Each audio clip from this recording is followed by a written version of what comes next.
Mga igsuon kini ato ang pagtuo, pagsalig o pagtuman sa kabubuton sa Dios usa kini ka desisyon. Desisyon nga kinahanglan natong puy-an sa tanang panahon. Dili lang panahon sa kalipay, kundi sa tanang panahon sa atong kinabuhi, bisan pa man sa mga kalisdanan, sa mga pagsulay.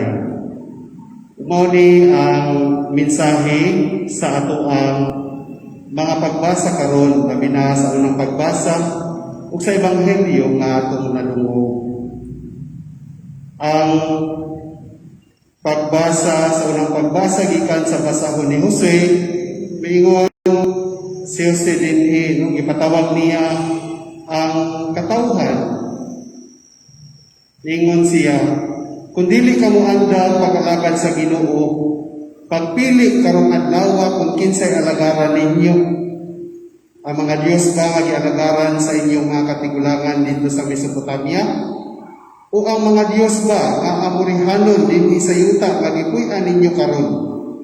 Pero ningon si Josue, apan alang kanako ug sa akong pamilya, mag-alagad kami sa Ginoo. Kamusan? Unya mga tawo mitubag ningon sila, dili gayon kami umiya sa Ginoo, nimo alagad sa laing mga Dios. Ang Ginoo atong Dios nagluwas sa atong mga katigulangan o kanato sa kaulibnan sa Ehipto. O nakita nato ang dagkong mga butang ang gibuhat niya. So uban kang Josue o ang iyang mga pamilya o kining mga katawhan, mi-decide sila nga dili na sila mutuo sa mga Diyos-Diyos, kundi sa usa ka Dios lamang nga mao ang Ginoo. Desisyon. Sa samang pagkaagi sa ebanghelyo nga atong nadungog, sumpay ni siya sa ginatawag nato nga Bread of Life discourse. No, nakadungog ta sa makadaghan nga ang Ginoo human niya gipakaon ang mga libuan ka mga tao. Daghan kayo nga mga tao ang nagsunod-sunod kaniya. O kini gihimo niya ng higayon nga makatudo siya mahitungod sa pan sa kinabuhi. Atong nadungog nga Ginoo nagpaila nga ako ang pan sa kinabuhi. Sa kadugayan sa iyang pagtulunan, diingon siya kadugayan nga kining maong pan ang among unod mao ang tinuod nga kalanon. Ang makakaon nining maong pan makadawat sa kinabuhing walay katapusan. Ug ang akong dugo mao ang tinuod nga ilimnon. Nakapalibog ni sa mga Hudiyo. Unya mao na nga karon ang ebanghelyo atong nadungog. Daghan ang bibiyak kaniya tungod kay wala sila makasabot niining maong pagtulunganan. No, niingon dinhi sa ebanghelyo nga lisod kining pulungan kinsa may makapamati niini. Daghan ang mga bibiyak sa Ginoo. Apan si Simon Pedro dinhi sa katapusan sa atong ebanghelyo, ang mga tinun-an gihingnan pud ni Hesus ipangutana. Busa miingon si Hesus sa napulog duha, buot ba usab kamo nga moyak anako?